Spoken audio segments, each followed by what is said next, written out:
Gracias por continuar en esta transmisión especial de Acento TV con motivo de las elecciones generales de la República Dominicana. Tenemos el placer de recibir esta mañana a Rosalía Sosa, que es directora ejecutiva de Participación Ciudadana. Bienvenida, Rosalía. Muy buenos días, Gustavo. Muy buenos días. ¿Descansaste algo, por lo menos, después de esa jornada? No, estamos, como dicen, al pie de guerra, Al pie del porque cañón. nuestros observadores fijos estuvieron hasta altas horas de la noche dándole seguimiento al proceso del conteo, y en este sentido, pues nosotros en nuestro centro de operaciones estuvimos pendientes hasta que llegaran a sus casas. Rosalía, quiero pedirte que me des de entrada una evaluación general breve de este proceso, a la luz de tu trabajo como parte de Participación Ciudadana. Primeramente quiero puntualizar que es una observación de la ciudadanía.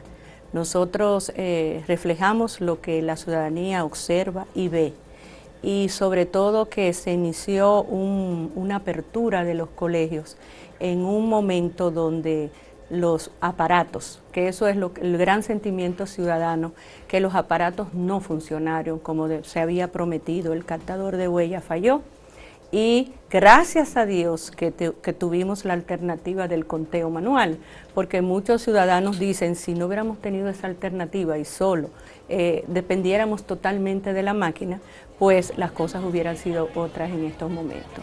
Las aperturas de los colegios casi menos, el 0.08% inició a las 6 de la mañana, pero el resto osciló entre 6 a 7, de 7 a 8, y sobre todo por el que el captador de huellas falló, uno de los grandes problemas que nosotros pudimos detectar.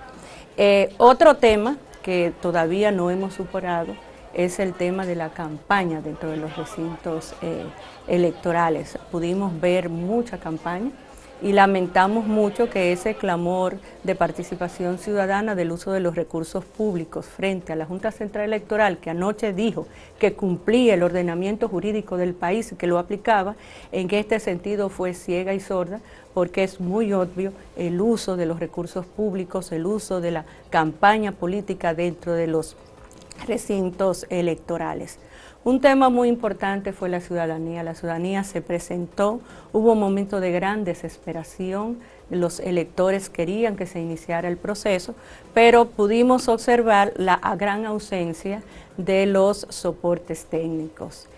Creemos que ahí faltó una gran gestión del capital humano de la Junta Central Electoral, porque en recintos donde habían 12 colegios, por ejemplo, podían contar no con cada uno en cada mesa, pero sí vimos que algunos que eran diestros, porque pudimos observar que había poca formación tecnológica, pudieron auxiliar a otros.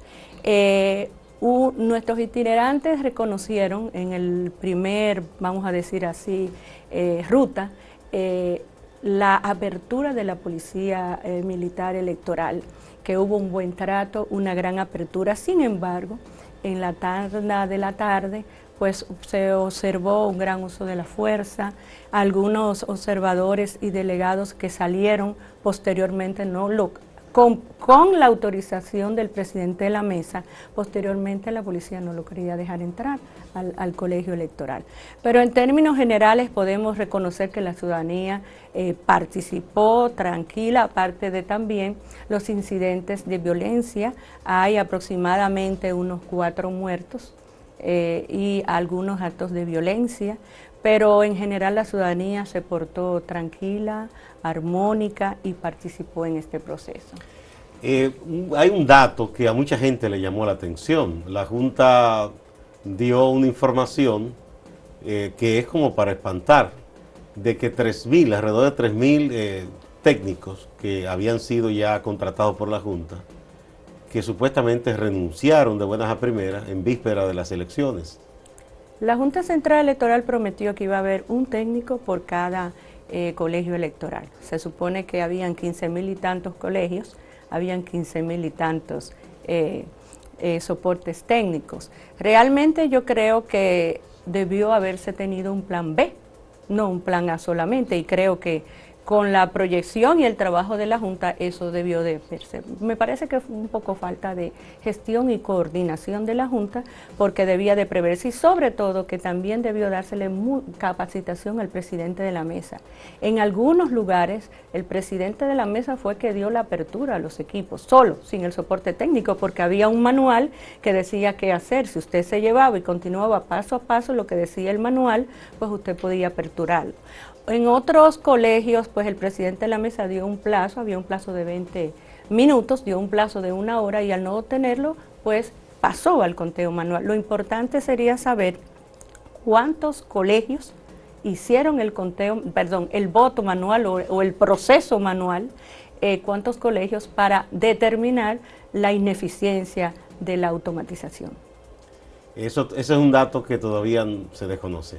Sí, esperamos obtenerlo de la Junta, porque ahora mismo el monopolio de la información lo tiene la Junta Central. Tiene la Junta Central Electoral. Sí. En cuanto a los informes de ustedes, que hay uno pendiente, ¿verdad?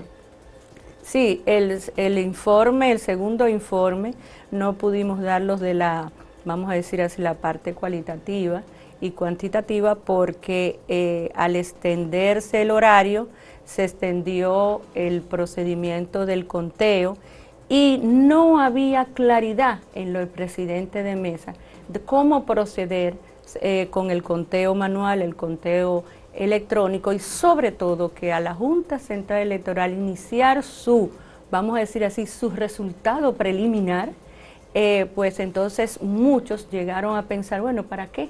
¿Para qué el manual si ya se está iniciando y se le dio prioridad al escrutinio electrónico? También eso provocó una dispersión de esfuerzo y confusión, entonces. Sí, y sobre todo que los partidos de oposición lo habían proyectado, que si se iniciaba así, pues iba a haber un cansancio, porque a altas horas de la noche, y no iba a haber esa voluntad del cumplimiento de las resoluciones de la Junta Central Electoral. ¿Y cómo evalúan ustedes el desempeño de la Junta ya en el manejo de la información, que comenzó desde el salón a proyectarse y hubo todo un escarceo con esto de si eso era un boletín oficial, si no tenía validez, si es preliminar?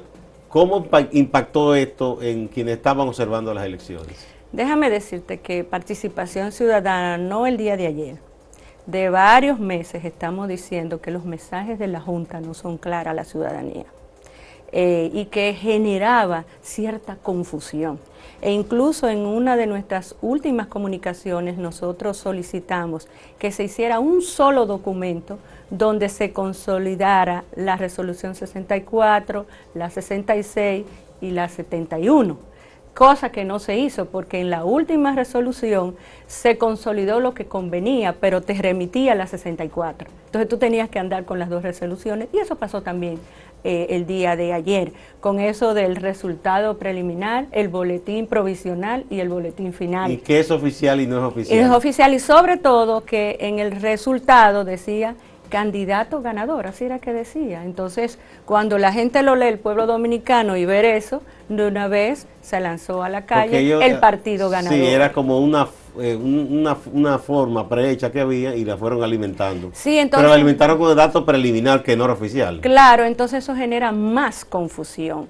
Y claro está, el partido que no ve que sus datos suben, pues también genera una situación de tensión, porque no son oficiales, pero sí marcan una tendencia, claro, y es una información. Y se queda un poco esa imagen fija en el imaginario popular. Hubo un caso con las proyecciones que se comenzaron a dar preliminares, no oficiales, como dice la Junta, hay que repetir eso, y que estaba un poco ya repartiendo los escaños en el Congreso, en el caso del Senado.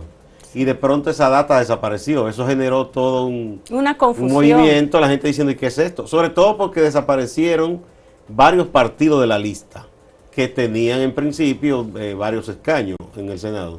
Sí. Y de pronto desaparecieron, y eso comenzó a inquietar a la gente muchísimo. Sí, y son lecciones aprendidas para el futuro. O sea, la información tiene que ser clara, no para mí, sino para el que va a leer. Porque en una de las intervenciones del presidente de la Junta Central Electoral, la lógica indica, no, la lógica no indica, lo que está escrito ahí es lo que la gente lee y cada quien hace una interpretación de la interpretación. Y eso es una lección aprendida para que los protocolos, los reglamentos y las resoluciones sean más claras. Bueno, a propósito de eso de las resoluciones, antes de que finalmente se aceptara en la Junta Central Electoral el conteo manual para todos los niveles de las elecciones, hubo una resolución que resultó muy confusa. De hecho, varios periódicos tenían divergencia en la titulación, decían, Junta acepta conteo manual para todos los niveles. Uno decía sí, no, entonces al leer el documento todo quedaba muy confuso. Hasta que finalmente se atendió a lo más racional y se aceptó que se iba a hacer el conteo manual en todos los niveles. Y el comportamiento de la Junta Central Electoral para el futuro y su pleno y su presidente es que debe comportarse como un verdadero árbitro y no como uno más dentro del proceso, porque muchas expresiones fueron descalificando a los partidos de oposición y a las organizaciones de la sociedad civil. Y realmente la función de un órgano árbitro que regula y dirige y que guía tiene que escuchar a todas las partes y darle respuesta en el momento oportuno, porque ayer en la tarde todavía los 6 partidos depositaron una comunicación y no se le dio respuesta. Entonces lo que te quiero decir es que el comportamiento a futuro de este órgano rector tiene que ser más abierto, más accesible y más democrático. Bueno, después de este proceso, ¿tú piensas que la Junta debe ser renovada? Es que el transitorio de la Constitución dice que antes del 16 de agosto hay cambios. Hay cambios en el Tribunal Superior Electoral y en la Junta Central Electoral. O sea, en la transición entre el presente y el próximo gobierno. Si se cumple, antes del 16 de agosto hay un cambio. Y en el 2016 también va a cambiar la Cámara de Cuentas, sus miembros. Entonces, como tú puedes ver, hay 2 poderes muy importantes, el poder de las cuentas y el poder electoral, que se va a cambiar este año. ¿Y hay posibilidad, la ley lo contempla, de ratificación o ya los que están ahí deben ser cambiados definitivamente? Déjame decirte algo, ya tenemos un avance que lo dio el senador del Distrito Nacional. Reinaldo Pared Pérez. El senador candidato, que creo que hay una línea en este país que nosotros tenemos que ver, que es que los candidatos, cual que sea, tienen que tomar licencia. Licencia cuando ocupa una posición pública importante. Y él dijo que por la eficiencia estaban estudiando la posibilidad de que se repitan algunos de los miembros, no digo que serán todos. ¿Y con cuál tiempo se está estudiando en medio de esta campaña? Bueno, fue un mensaje enviado a algunos miembros, mira, pórtate bien, acuérdate que nosotros antes del 16 Ponte donde el capitán te vea. Ponte en la cosa, ciertamente, pero nosotros desde la sociedad civil le damos seguimiento a todo este acontecer, pero tenemos que salir fortalecidos y ya vamos a descansar un poquito hoy, ¿verdad? Pero ya en el futuro, en unos días, tenemos que sentarnos seriamente. Hay mucho trabajo para nosotros, la sociedad civil, porque el sistema político electoral tiene que fortalecerse. Entramos en un proceso bastante debilitado, sobre todo con la normativa, con unos partidos también orgánicamente debilitados, pero tenemos que trabajar para fortalecer nuestro sistema político electoral. Con tu anuencia, Rosalía, vamos a una breve pausa y retornamos en breve.